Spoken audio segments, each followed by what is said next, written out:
This is true and this does not follow. Okay? We're going to say, even if this is true, even if induction is showing truth, then it is false that for all n, P of n is true.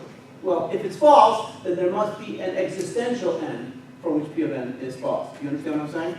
There must be that one n.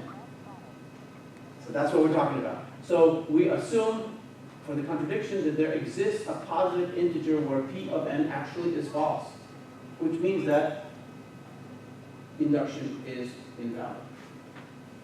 So I will create a set S, which will be a set of all positive integers for which P of n is false. Okay?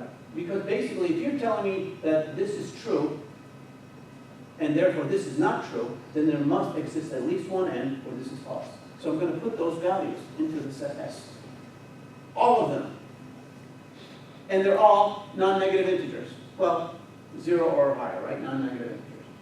So therefore, as I put those values into the set S, we're going to determine that S has a least element.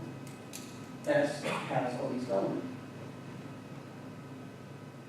What does that element mean? That least element is the element for which P of n is false. So we're saying there exists an n, even though I satisfied induction, it doesn't imply all n P of n is true. We're saying false. Induction is not valid, therefore there must exist a single value of n or more where P of n is false. I'm going to put all those values into the set S. And that value, that set has a least element. Because they're all unique integers. So it has a least element. Now, let's examine our least element in the set S. K, which is the least element, cannot be 1. Why? Because we proved 1 by direct proof of the basis. That was the basis, so it cannot be 1. So it cannot be 1. P1 is true by definition of induction, which means we've directly proved the base case. So therefore, K must be greater than 1. So K must be greater than 1. So now K minus 1 is also a positive integer, because K minus 1 is less than K, but K minus 1 cannot be an S. How come? Because K is the least element, so K minus 1 cannot be an S. Okay? So K is the least element, so that means K minus 1 is also a positive integer, but K minus 1 is less than K, so it is not an S, because K is the least element. So that implies if K minus 1 is not an S, then P of K minus 1 must be true. But we have proven that P of K minus 1 implies P of K. Where do we prove it? Well, when we assume this, assume that this is K minus 1, assume that this is K. So therefore, if P of K minus 1 is true, that implies that P of K is true. So, since P of K minus 1 implies P of K, from induction has been shown to be true, P of K must be true. Wow. This is a contradiction that K is the least element of S. We cannot have a least element of S. Which means our assumption that induction is invalid is false, and therefore induction is a valid proof. There cannot exist an element. So, it shows you that as long as you prove the basis, and you show that every general K implies K plus 1, or N implies N plus 1, or K minus 1 implies K, if you can put those two together, what is this operator here? It's an N, right? So P1 N for all N, Pn implies P of N plus 1. If you can show that, then it is true for all integers N. And that's it. Any questions on that? Questions, comments? Okay? So, am I going to test you on this? Absolutely not. I just want you to believe in induction. I want you to understand and believe that induction is powerful, powerful technique. Even though it's based on a crazy assumption. What is this? Least element just means smallest. So let's say we want to prove by induction that something is true for all positive integers, 1, 2, 3, 4, 5. So the first thing we do is we take P of 1. P of 1 is true, we can directly prove it. Now we assume for j greater than 1, less than n, it's always true. And we're saying, if this is true, and then the proof step is, it implies P of n is true. And that's sufficient to conclude truth. So the least element simply is the smallest element for which it would be false if induction was not valid. And really, it's as simple as this. If it's an invalid technique, that means that there must be a smallest element for which it's false. But that means the previous element is true. But in the induction proof, we've proven that P of the previous implies the next. So that means that the next, which is the least element, cannot be the least element. That's really what it is.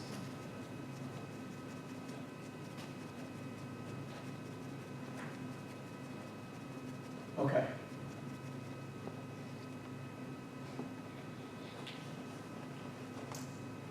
Okay, so again, this is just talking about different sets. I'm not going to really bother too much with it. But basically, this is called the existential quantifier, and this is the universal quantifier. So let's see if we can prove, using techniques to prove some algorithms. Okay? So we have a code here. So function is called fact. N is coming in as an integer. We are assuming that n must be a positive integer union 0. That means it cannot be a negative integer. It must be a positive integer or 0, which means a non-negative integer. And so this is called the precondition. If you don't satisfy the precondition, you may not satisfy the postcondition, which says the fact function returns n factorial. If you don't satisfy pre, post is not guaranteed. If you satisfy pre, post is guaranteed. And now we're going to prove that this function, that this code actually works. So the function fact takes an integer, returns an integer. The code is if n is equal to 0, return 1. Else return n times the fact of n minus 1. So again, what's coming in? 0, 1, 2, 3, 4, 5, 6, 7, 4. Any positive integer from 0 or higher. If n equal to 0, return 1, else return n times fact. What is the factorial of 0? 0 factorial, by definition, is 1. Thank goodness. So 0 factorial is in fact 1. Okay, so let's prove this. So the proof is going to be, when you prove an algorithm, you have to basically do the, now when the algorithm, by the way, when the algorithm is recursive, by factorial, how do I know it's recursive? Because I have a function fact, which calls fact. It's recursive. Whenever you have a recursive algorithm, go for induction. Best idea. In fact, this condition, if n is equal to 0, returns 1, correlates exactly to the basis. It correlates to the basis, and it's called, in fact, the base case. Same thing, basis, base case, same thing. So the basis is going to be basically n is equal to 0. That's where we're going to start. So imagine that n comes in, and n is 0. That means this condition is true, we return 1. That's true, because if 0 comes in, factorial of 0 is 1, we're correct. We're going to use that as our basis. When n is equal to 0, n equals 0, fact of 0 returns 1. This is correct, since 0 factorial by definition is equal to 1. And so now we'll do the hypothesis saying that fact j returns j factorial when j is greater than 0, already covered, less than n. So if this, then this. This is our P of n implies P of n plus 1, or in fact, if you want to think of it as P of k implies P of k plus 1, okay, or P of j implies P of j plus 1, whatever. So assumption, and then the proof step. And the assumption to the proof step is exactly this part right here. Okay? If this is true, then this is true. if this is true. It doesn't say it's true, it says if this is true. That's why assumption can be anything you want it to be. Now, if you have a bad assumption, you're not going to be able to show it. Okay, so the proof of completeness is to show that fact of n returns n factorial. Since n is greater than 0, n equal to 0 is false. That means that since we're showing for the general solution, we know that n equal to 0 will be false. Why is it false? Because we covered that in the basis. So now we're covering for the cases where n is greater than 0, which means j is greater than 0. So the value coming in is 1 or higher. Well, if it's 1 or higher, then the condition must be false. So therefore, that forces us into the recursive case. So, n greater than 0, we have to show that in the code, we're going to skip the statement. The condition is false, we're skipping that return. The algorithm therefore returns n times fact n minus 1. The algorithm therefore returns n times fact n minus 1. It's exactly what the code says. The algorithm returns n times fact n minus 1. By the inductive hypothesis, fact n minus 1 returns n minus 1 factorial. And that's the inductive hypothesis taken at its maximum value. When j is maxed out at n minus 1, we return n minus 1 factorial. So therefore, when we return n times fact n minus 1, we're in fact returning n times n minus 1 factorial. So therefore, the call to fact n returns n times n minus 1 factorial, but mathematically, n multiplied by n minus 1 factorial is nothing more than n factorial.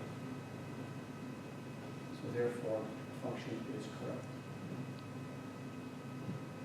Now that's true mathematically.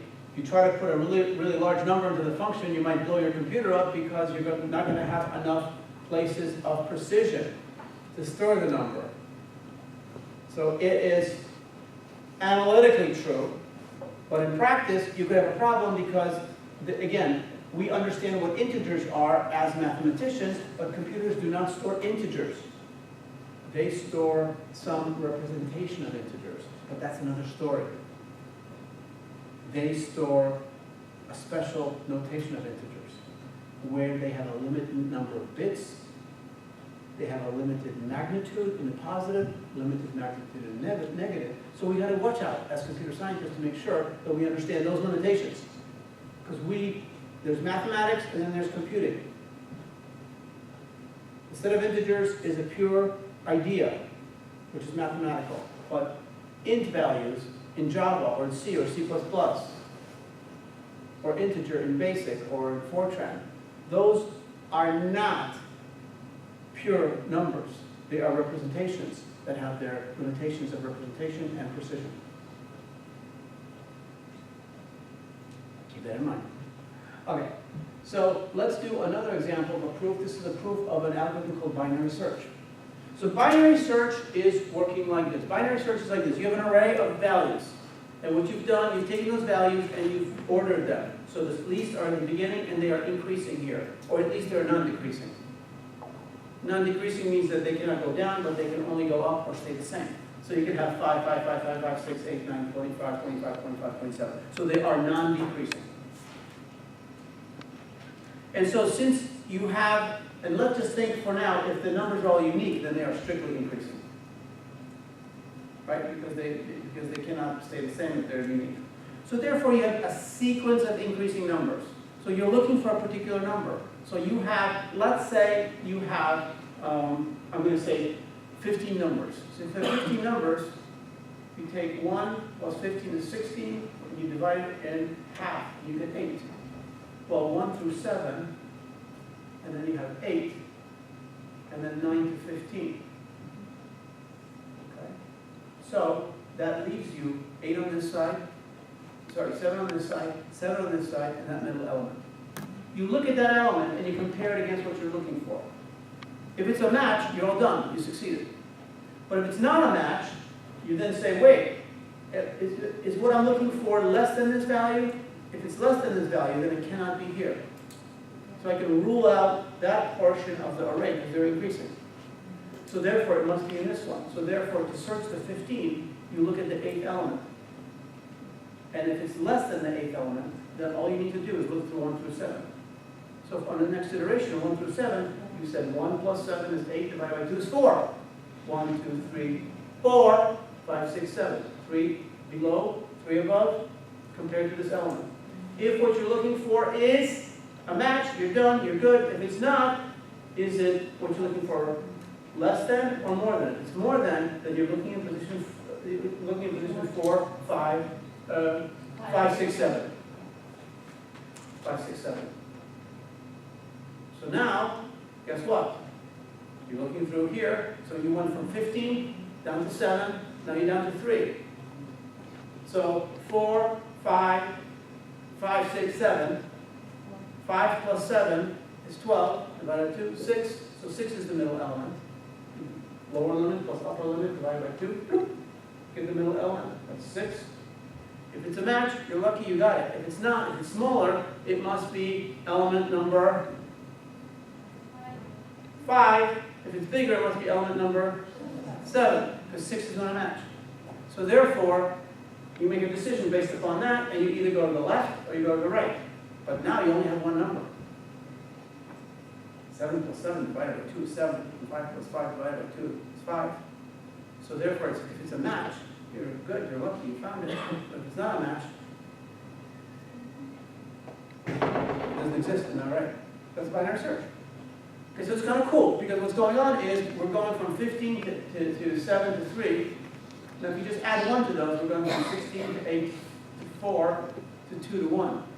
So basically we're cutting the search space in half on each comparison. So if the search space was sizable, like for example, let's say 1024, after the first comparison we have 512, 256, 128, 64, 32, 16, 8, 4, 2, 1. 10 fingers. That means I can cut 1024 in half exactly 10 times, which is the same function as log base 2 of 1024. Log base 2 of 1024 is equal to 10. So that means if I'm looking for through 1024 elements that are in sorted order, it will take me at what? At worst, 10 comparisons to find it. Could be less. It will take me 10 in case it's not there. Guaranteed, right? Roughly speaking, right? So log base 2. Okay, well, binary search, we can code it. It's going to look like this. So we have an array, we're going to call it A. Array is coming in here, and we're searching from A to B. A is the lower index, B is the upper index, and X is the element that we're searching for. So the first thing we're going to understand is recursion is a funny thing. How many people have implemented recursion through arrays and searching arrays with recursion? So you know that your indexes are being passed in recursively all the time. And so what happens is the number of elements you always have is going to be the upper index minus the lower index plus 1. That's always the magic word here. So if our array comes in initially, then what we have is we have the array goes from A to B. The number of elements here are really B minus A plus 1. So if A is 1 and B is 10, 10 minus 1 is 9 plus 1 is 10. It's okay. If for example, if we go from 0 to 7, 7 minus 0 plus 1 is 8, which is still correct. 0 through 7 is 8 different elements. Or whatever numbers you want, lower limit. But what happens is, as we are going to see what's going to happen during the search, we have our A and the B, and then we shoot for the middle, we get the M. And then if we don't match the mth element, then we have to decide to go right of M to B, or left of M from A. So that means that our indexes, A, B, get recursively become M plus 1 to B, or possibly A to M minus 1. So if they're M plus 1 to B, the next time I go in here, and to the left of it, it's going to be M plus 1 times the second M minus 1. So that A and B are going to keep changing. Eventually, I'm going to have a single element. If I'm failing, I'm going to go down to one element where A and B are going to be the same value. So therefore, what's going to happen if I miss it, it's not a match. What did we do before? Well, we had A and B and M. So what happened was, we always started from A if we're going to go to the left, and then we use m minus 1. But if you have only a single element, your m is A. So if you have to go to the left, then B is going to be m minus 1, which is going to be 1 less than A. So what's going to happen is your lower index is going to become your upper index. And so if B minus A is a negative number, what does that mean? It means you have no search space, which means that you fail to find it. So you always have to check how A and B are with each other. If the array has one element, what's the relationship for A and B? They're equal to each other. If the array has one element, what's the relationship for A and B? They're the same. What if it has two? Then they are one away from each other. If A is less than B, then we have at least two elements. If A is less than B, we have at least two elements. If A is equal to B, then we have exactly one element. If A is less than B, we have at least two elements. If A is greater than B, or conversely, if B is less than A, we have 0 elements. So that's the trick there. And because recursively we're going to be moving these indexes, we have to check that condition. So we're searching the array from A to B. So initially, of course, A and B are at least equal to each other, or A is less than B. Otherwise, why search? Why waste time? So the precondition is A is less than B plus 1. What does that mean? A is less than B plus 1 means that A could be less than B plus 1, which means A is less than B plus 1, or it could be equal to B plus 1. The array is from A to B. So that means if I send in an array, and the lower index is immediately bigger than the upper index, there is no search space, you haven't found it. So search has to fail. So the assumption is that A is equal to B plus 1 when there's no search space. Okay? If A is less than B plus 1, then the smallest value less than B plus 1 is B. That means you have one element. Okay, you get that idea. And then the post condition, guaranteed in this algorithm, if it's correct, then the found is going to be assigned X, an element of array A from A to B. So found is assigned the Boolean condition whether X is an element from A to B in the array A. Okay, so outside we call the bin search function with the array with the index A and B with the element to be searched. The first thing we do as we come in with these values from the call is we check if A is greater than B. If A is greater than B, no search space, return false. Sounds like a good basis, right? Now, if A is not less than B, then A is greater than, sorry, if A is not greater than B, it's less than or equal to. That means we have at least one element. When they're equal, it's 1. When it's less than, we have 2 or more, so it's at least one element. So therefore, since we have one element at least, we calculate the middle by adding A and B divided by 2. We check the element. Did you match? Is X equal to the middle element? If it is, return true. Why? Because it's a match. Sounds reasonable. Else, we're going to check if X, in fact, is less than the middle element. If it's less than the middle element, then we want to continue searching. But we want to continue searching left of the middle. So our index A stays as A, but our B index is now moved to left of the middle, mid minus 1. Now, if A is not less than the middle, it must be greater than the middle. Why greater? Because it's not equal, because if it was equal, we'd be done. We wouldn't be here. So we're only here because it's not a match. So not a match means less than or greater than. If it's less than, we go from A to left of the middle. Otherwise, we go from right of the middle to the end, recursively. Now we want to prove it. So to prove it, the basis step is when n is equal to 0. What's n? Number of elements. When n is equal to 0, the array is empty, and A is equal to B plus 1. Why B plus 1? Because that's the precondition. Okay? Or we could have another precondition that A is less than or equal to B plus 1, or less than or equal to B plus any number. So that's fine too, but we're going to make that assumption. So therefore, with array is empty, A is equal to B plus 1, therefore the false is returned, which is correct. So if A comes in as B plus 1, then this condition is true, because A is bigger than B, we return false. This is true. When the lower index is bigger than the upper index, then we did not find the element, there is no search space, we return false. And this is true.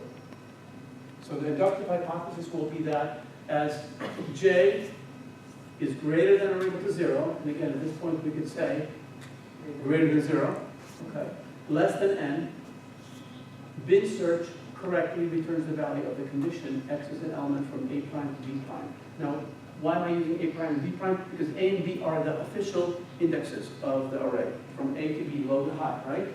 Those are official indexes. So therefore, when I hit here or here, A becomes the new A, right? And mid minus 1 becomes the new B. So therefore, on the recursive call, we're calling this A value A prime. And we're going to call this value B prime. When the function calls itself recursively, the new values of A and B are A prime, B prime. When that one calls itself recursively again, we can call it A double prime, B double prime. Now, notice that A prime is the same as A, but mid minus 1 becomes B prime is different than B. So we just don't know which one's going to change, so we prime them both, so they're all going to be a little different. So therefore, what we're saying is the inductive hypothesis says that as j is greater than 0, less than n, j is going to equal to, number of elements in the array, is B prime minus A prime plus 1. And so we're going to assume that bin search of the array from A prime to B prime, which means the first recursive call, correctly returns the value of the condition whether x is an element of the array from A prime to B prime. So now we have to prove it. So what we're going to do is we're going to take it at the value. So now we're going to take the value. So when j is equal to n. So let's think about what happens when j comes in as n. What does n mean? N means that special value we're trying to prove. We're trying to prove it for n. So j comes in as n. So of course, in this case, this condition has to be false because it's a large value. That we're proving for a large value, not for emptiness. So therefore, this value is going to be false. Therefore, we will go to this code which says calculate the middle. A plus b diff 2 and check the middle. So that's what we're going to show. So when j is equal to n, we will calculate the middle. If the middle element matches x, true is correctly returned. So the question becomes, what happens when it's not a match? If it's not a match, if x is greater than the middle element, if x is greater than the middle element, that means x is an element A from A to B if and only if x is an element of the array A from mid plus 1 through B.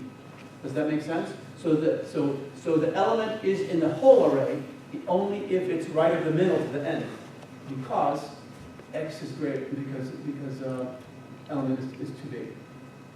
It's bigger than the middle. So if it's bigger than the middle, go make A m plus 1, and then use B. B prime is just going to be B. M plus 1 is going to be A prime.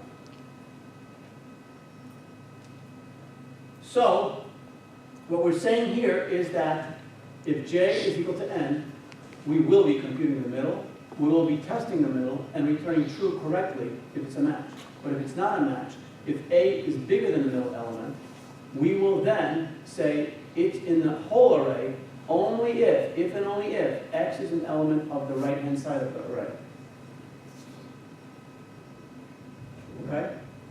Now, the cool thing about this is right now is that we will recursively call, in this case, the right-hand side of the array. We'll call bin search of the array from mid plus 1, that's the new A prime, into to B, that's the new B prime of x.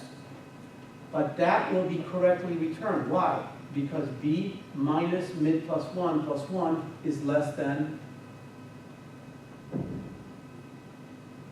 1. We're trying to prove it for what?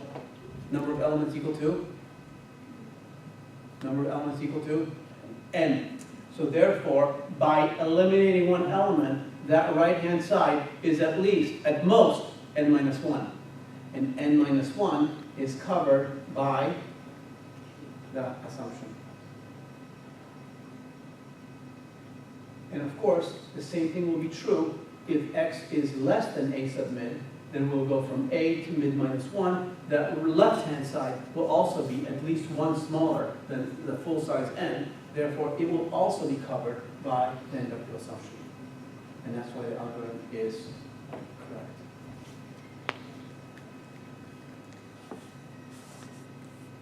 correct.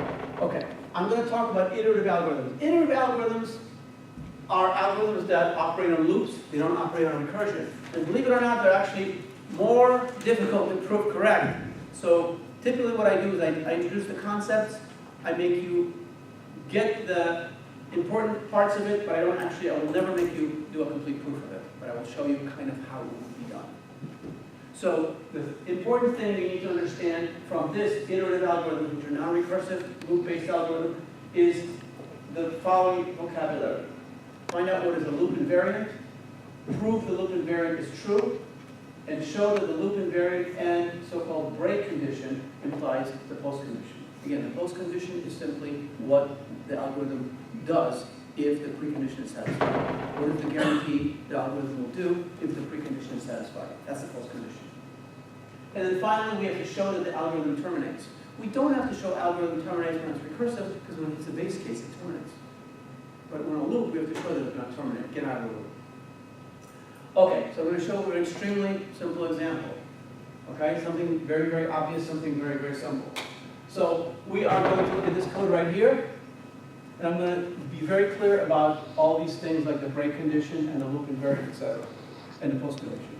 So the precondition is, again, a less than or equal to b plus 1. Those are, again, limits of the array. So if a is equal to b plus 1, we have how many elements? 0. If a is equal to b, how many elements? 1. If a is less than b, at least 2. Okay? Okay. So what we're saying is that the array here, the array has 0 or more elements. That's really what it's saying. That a is less than or equal to b plus 1. So if the array has 0 elements or more, then the post condition says the variable sum will include the sum from a to b of every element in the array a. I should have also specified there's going to be an array. That's array, the capital A is the array, so that's a little sloppy there.